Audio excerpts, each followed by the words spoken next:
Sound design, movies is like, for me, cinema is not about dialogue, it's about choreography, dance between sound and images. And sound design of the first movie is very striking. It was something that aesthetically was quite unique.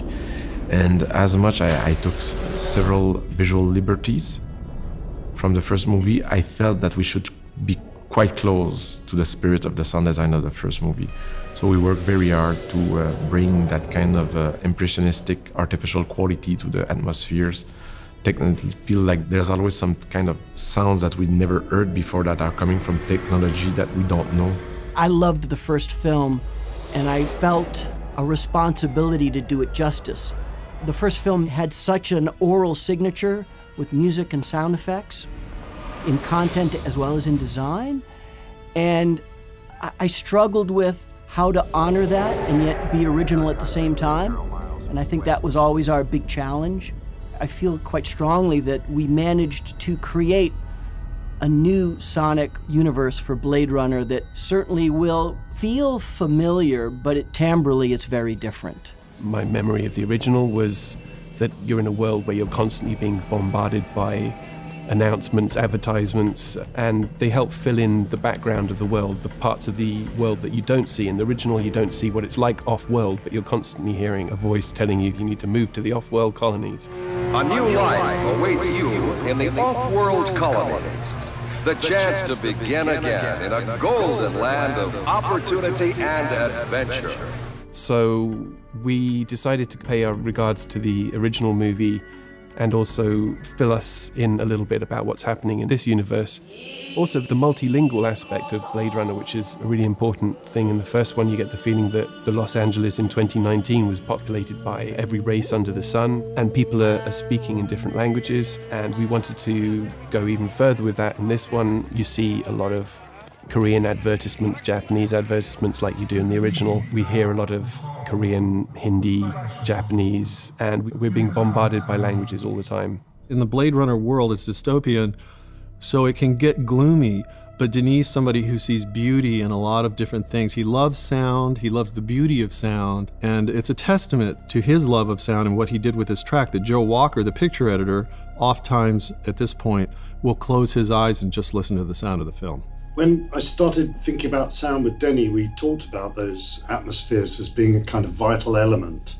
It sort of tied in with an aesthetic that we already had in place in the previous two films that we worked on. With Sicario and Arrival, we tried to reduce music to only when we really need it, and at other times to try and rely on sound effects and silence and dialogue to kind of be the music of the film, and really to use the composer to bring in the cavalry only for the moments when you need it. And so that kind of fitted into the idea that we could probably try and generate at least a first assembly that was made up of musical sound effects rather than music itself, and to work a little harder on the cut before we presented it to a composer.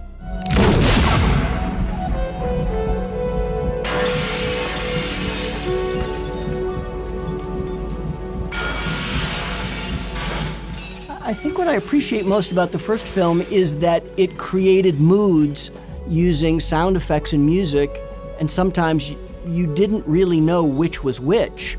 Having had the opportunity to investigate the sound effects stems and the music stems, I discovered really interesting things about things that Vangelis had made that you thought were environmental textures that the sound designer had made, and vice versa. So there was that really beautiful cross-pollination that I thought we could achieve really effectively. I began making very brooding musical textures that would underpin almost every scene. So if you listen in any given scene, even if it's a talkie in a room, there are these languid kind of pads and tones that are reminiscent of things that Vangelis had done in the first film that you didn't know were his score, and they weren't really score, they were his kind of sonic noodlings. So, for lack of a better term, and I don't want this to stick, I created these sonic noodlings that were made from musical textures, things like wind chimes, guitars, winds, saxophones. But you won't know them as those sounds when you hear the film, but you'll get this sense that there's a brooding tone that creates an atmosphere, a mood. and you don't know what it is, but it just fills the scene with a kind of feeling. I think he has a specific ear for natural, organic sounds. I think I quickly learned that Denis, when he hears beepy synthesizer sounds, when someone's using a computer and it's going to go beep, beep, beep, beep, no, that's not going to pass the Denis filter. You know, he doesn't like cliches, tropes, and electronic beeps and synthesizer sounds in the soundtrack, although he may love synthesizers in the music. He has a very clear preference for organic, natural sounds. And I think you can see that in the way that he's scoped the film out for atmospheric scenes that contain sounds of nature. He doesn't usually direct too much specifically when it comes to what he's looking for. It's always emotionally what he's looking for. He has a very clear path of the story he wants to tell, how he wants to tell it emotionally, how he needs to feel, and how he wants to walk away feeling. We took a bit of a journey to sort of just explore and discover, but did end up with something, I think, wholly original and unique. And I think the composers, Ben and Hans, did a phenomenal job finding that and finding some great sounds. We inspire ourselves from the soundtrack of the first movie, composed by Vangelis. We use the same instruments, not trying to very old synthesizer called CS80 that is a beast. It's really a very specific instrument that is, what is interesting is that it's half analog, half electronic, and it's like really difficult to play with that synthesizer, and it creates those insane and powerful sounds that you can hear in the movie. As much as I wanted to be free from the first movie, there were some elements that I insisted that will be very familiar with the first one, sound and music.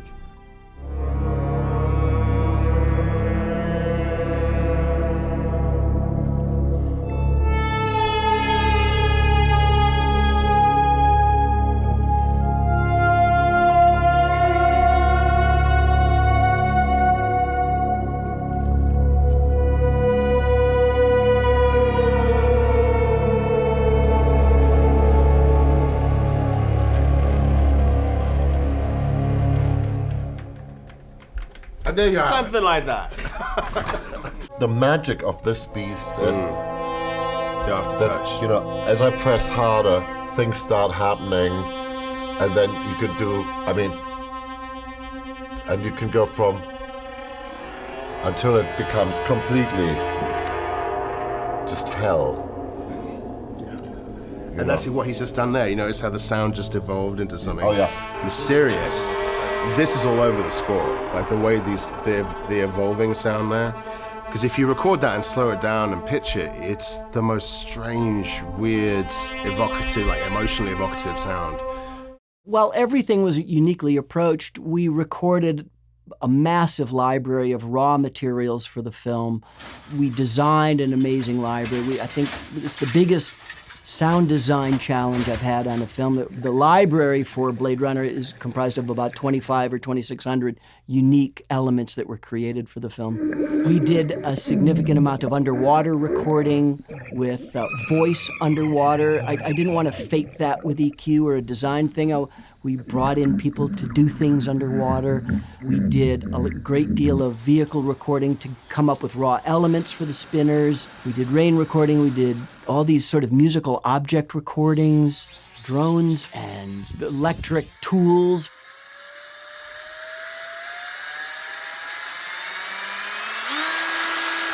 Our film, like the first film, takes place, there's a lot of rain. It's part of the oppressive look and feel that Denis and Roger Deakins established. And I got to thinking about rain, and I wanted to create a new library of recordings, but of course you can't just expect rain. We got really lucky in that LA was subjected to sort of a once-in-a-millennia kind of deluge from January through March, so I was particularly fortunate to be able to go out and capture new rain recordings. I realized I wanted to be in the middle of rain so that I could capture in an immersive recording of seven channels of microphones. So I built a custom rig that would protect the microphones in about a 1 meter square of absorptive material and separation material, so you wouldn't hear the splatter on top of the microphone. So I captured an extraordinary array of heavy deluges and little trickles and drips and things like that in 7-channel discrete either with a holophone. I have the holophone H1, and I ended up building a rig of my own with Schoeps CCM microphones to capture that.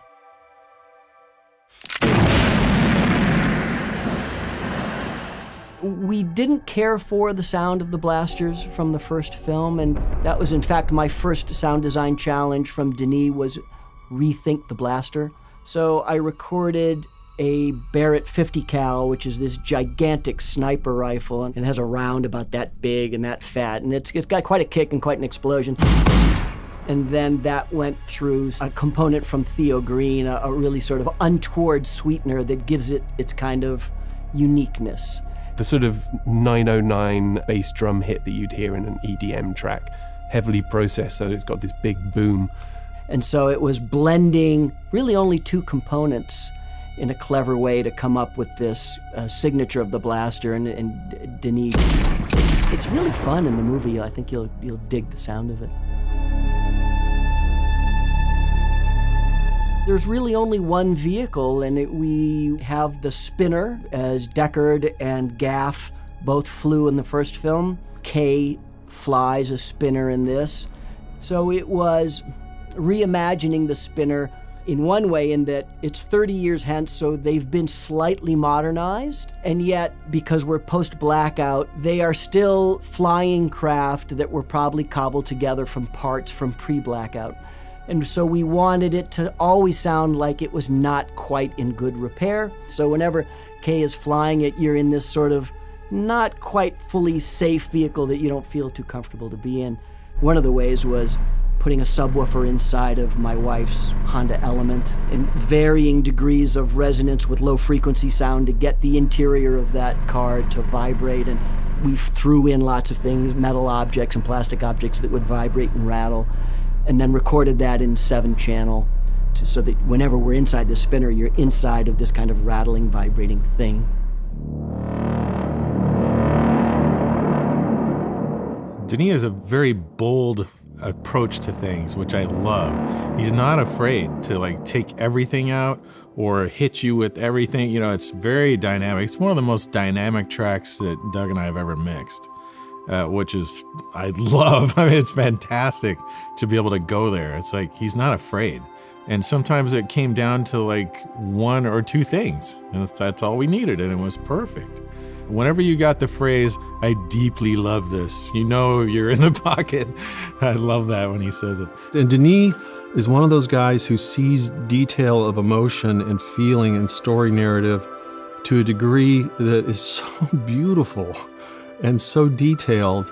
It's astonishing. He just has this vision. And thematically, you know, the film is near and dear to my heart because it's about what does it mean to be a human being? What is an authentic human being? What is the human heart and what makes us human?